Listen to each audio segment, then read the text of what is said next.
ماشاء اللہ لا حول ولا قوۃ الا باللہ العلی العظیم۔ اعوذ باللہ من الشیطان اللعین الرجیم۔ بسم اللہ الرحمن الرحیم۔ الحمد للہ رب العالمین، والصلاة والسلام علی سید الانبیاء والمرسلین وآلہ الطیبین الطاہرین المعصومین الذین اذھب اللہ عنہم الرجس وطہرہم تطہیرا۔ اما بعد فقد قال اللہ سبحانہ وتعالی فی کتابہ المجید۔ بسم اللہ الرحمن الرحیم۔ الف لام میم ذالک الکتاب لا ریب فیہ ھدی للمتقین الذین یؤمنون بالغیب ویقیمون الصلاۃ ومما رزقناہم ینفقون۔ خالق کائنات نے سورۃ بقرہ میں ارشاد فرمایا ہے، الف لام میم ذالک الکتاب۔ الف لام میم وہ کتاب ہے لا ریب فیہ، جس میں کوئی شک نہیں، یعنی کوئی آدمی نہیں شک کر سکتا کہ یہ جو کتاب قرآن جو ہے وہ اللہ کی طرف سے ہے یا نہیں ہے۔ نہیں، بلا شک بلا تردید یہ قرآن مجید یہ اللہ کی کتاب ہے۔ ھدی للمتقین، یہ قرآن مجید پرہیزگاروں کے لیے ہدایت ہے۔ پھر اللہ نے اسی آیت میں پرہیزگاروں کی علامت بتائی ہے، الذین یؤمنون بالغیب، پرہیزگار وہ ہیں جو غیب پر ایمان لاتے ہیں، ویقیمون الصلاۃ، اور نماز قائم کرتے ہیں۔ یعنی پرہیزگاروں کی دوسری علامت جو ہے وہ ہے نماز کا قائم کرنا۔ اب نماز قائم کرنے کے لیے سب سے پہلے وضو کی ضرورت ہے۔ اگر وضو ہوگا تو نماز ہوگی، اور اگر وضو نہیں ہوگا تو نماز نہیں ہوگی۔ اسی لیے خالق کائنات نے قرآن مجید میں ارشاد فرمایا ہے، اذا قمتم الی الصلاۃ، جب تم نماز کے لیے اٹھو، فاغسلوا وجوہکم، تو پھر تم اپنے چہرے دھوؤ۔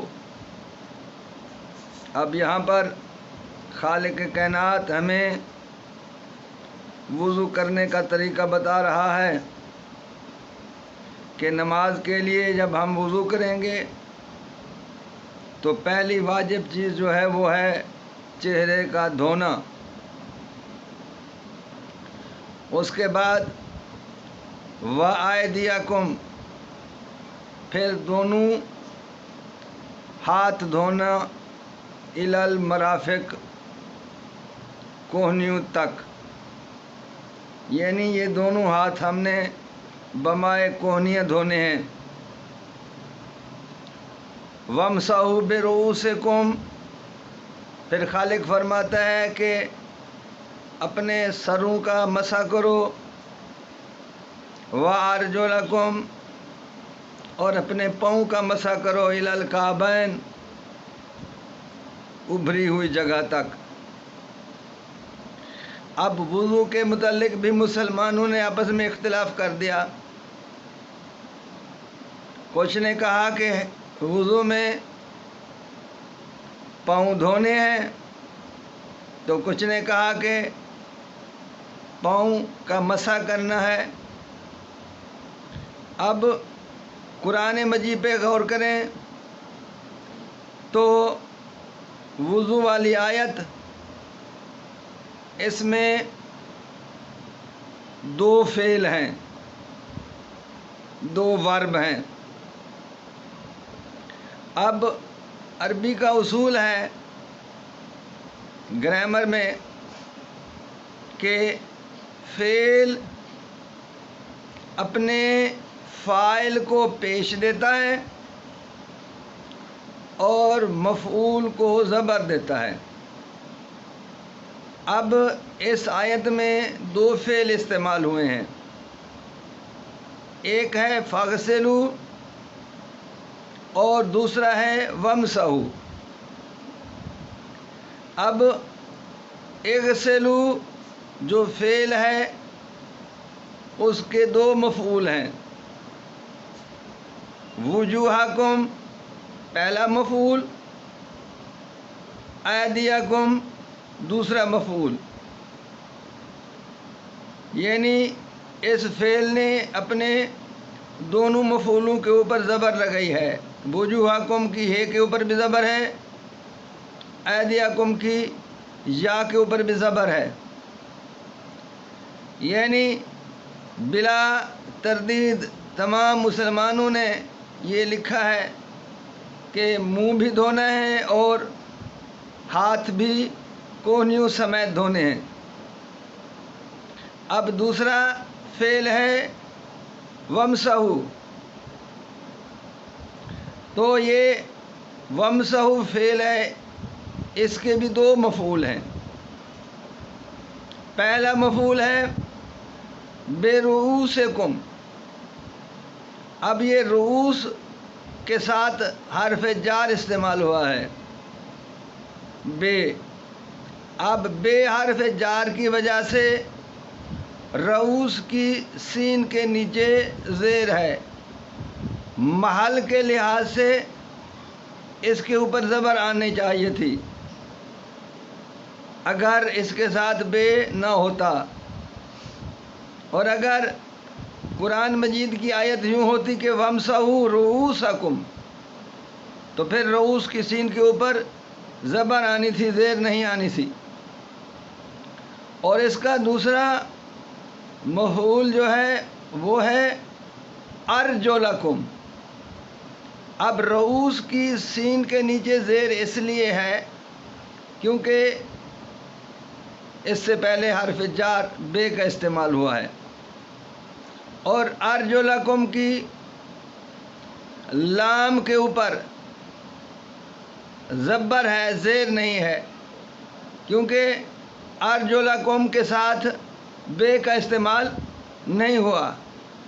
اب یہ جو ارجلکم کی لام کے اوپر جو زبر ہے یہ ومسحو فعل کی وجہ سے ہے، کیونکہ ومسحو فعل جو ہے وہ بھی اپنے مفعول کے اوپر زبر دیتا ہے۔ تو قرآن کی روح سے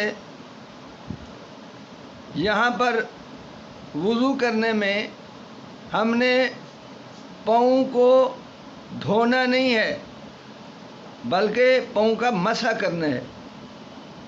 اب ہم نے دیکھا حدیث شریف کی کتاب ابو داؤد جلد نمبر 1 صفحہ نمبر 85 کے اوپر لکھا ہوا ہے کہ حضرت ابن عباس نے فرمایا کہ نبی پاک صلی اللہ علیہ وآلہ وسلم جب وضو فرماتے تھے تو اپنے اعضائے وضو کو، یعنی چہرے کو اور ہاتھوں کو بمائے کوہنیاں 2 مرتبہ دھوتے تھے،